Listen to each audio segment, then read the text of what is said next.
Well, there it is. The next project. That's a 1977 Great Divide, 20 foot.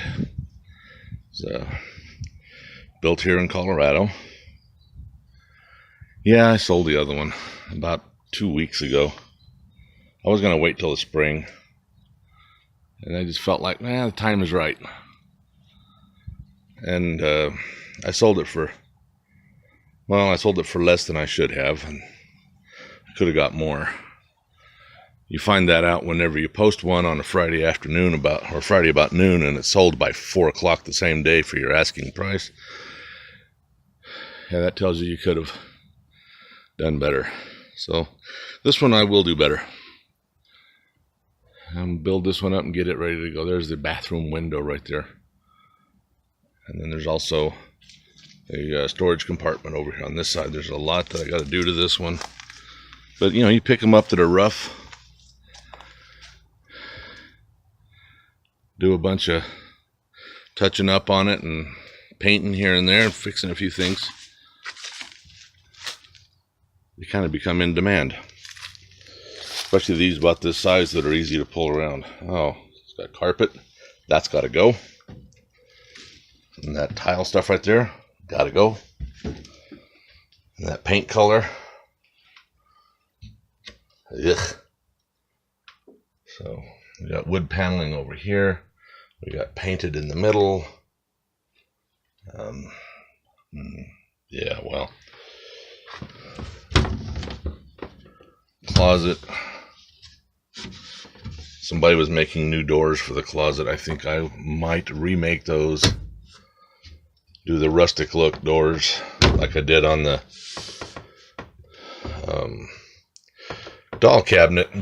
medicine cabinet in the other one that I had.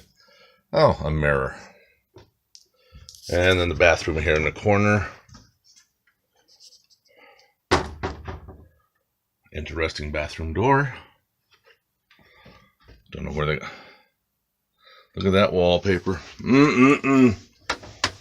Ain't that pretty? That's not wallpaper. That's that waterproof stuff they put on walls.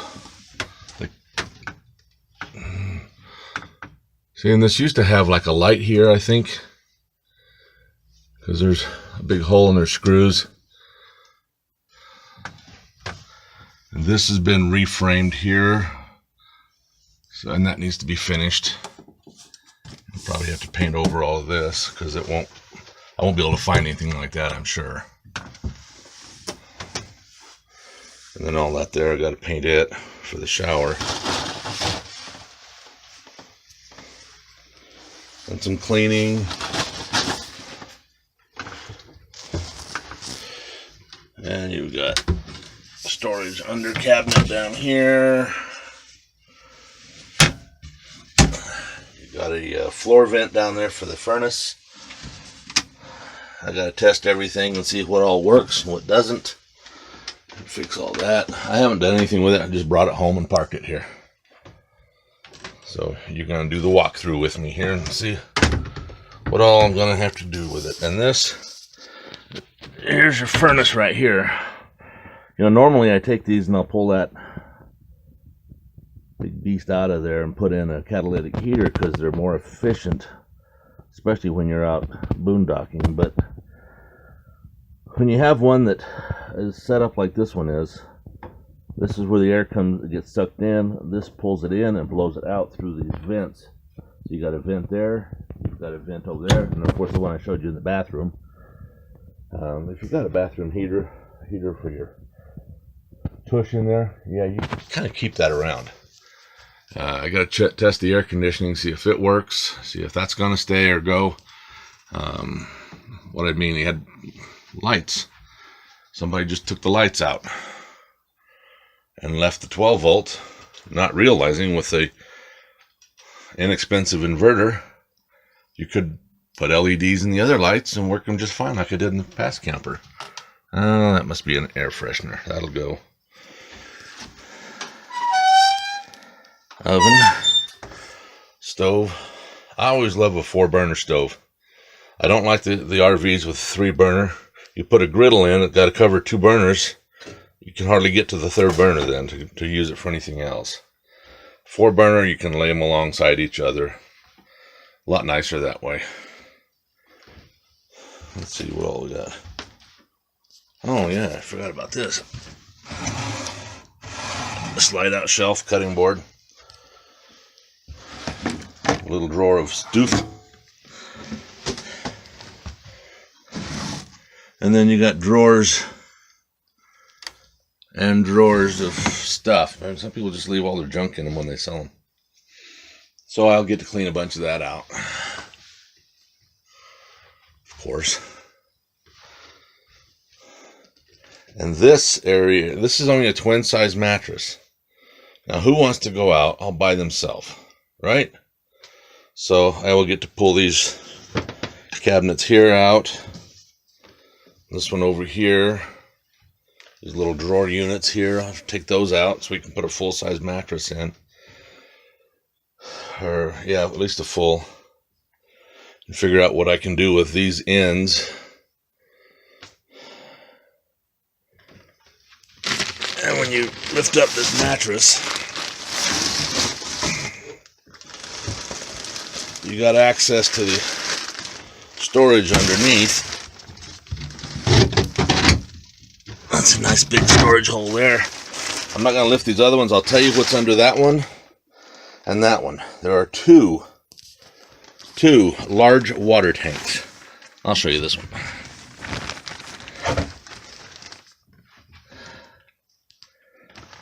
I'm not sure exactly how big. I'm guessing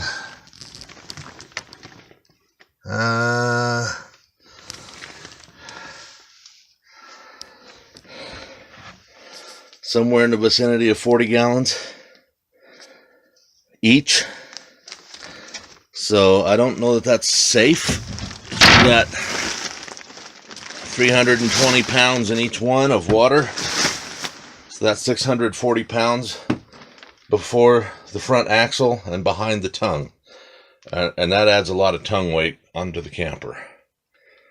It's safer than having it at the back. But still, I'm going to have to research that a little bit and see if that's safe and wise. Let's see, that just lift out. So I could take that out, take this out, and I think that would leave enough room for a full-size mattress. I'll have to measure and see. Because it'd be nice if I could leave, some of that up in the front. This here, that's what I mean by people that leave stuff in them. This here just slides back, and you've got a nice little storage cubby in there too. I guess you can pull it out and lift it, but it doesn't fit as well if you try to lift it. It just wants to slide. And all these cupboards up here are aftermarket. Somebody was building these. I won't tell you who. I don't know the guy personally, but he's proud of his work because he's got his name written inside of every one of them with a magic marker. But I'm going to get this thing cleaned up. I'm going to add the solar to it, new batteries, inverter, repaint, clean up. I got to check that air conditioner. If it don't work, I'm going to pull it out and make a skylight in there. New flooring,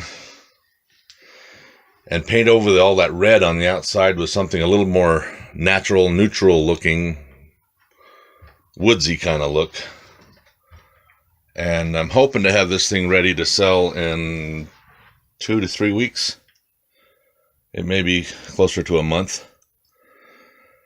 And I won't be selling it for as little as I did the last one. I know better now. But there it is. That's the new beast that I'm working on. My new project, new series of videos. Seeing this kind of thing here, that's going to have to be cut off. And if I cut off this side because it's broken, then I have to cut off that side to match it. And that's okay. See, that used to have a bunk up here that you could fold up and use for storage. Or put it down and have a bed, and then you had your windows that open on each side for cross ventilation. And I don't know what you could store in there that, you know, because you don't want to close a door over it. Oh, that's nice. You don't want to close the door over that and be able to and block that ventilation. You really need that in these campers. Got some floor work to do down there, it feels like. There's a soft spot in the floor. The rest of it feels really solid. Just that one spot's not good. And when I pull the carpet up and go to redo it under the bed and stuff, I'll figure all that out and get a new piece of floor in there.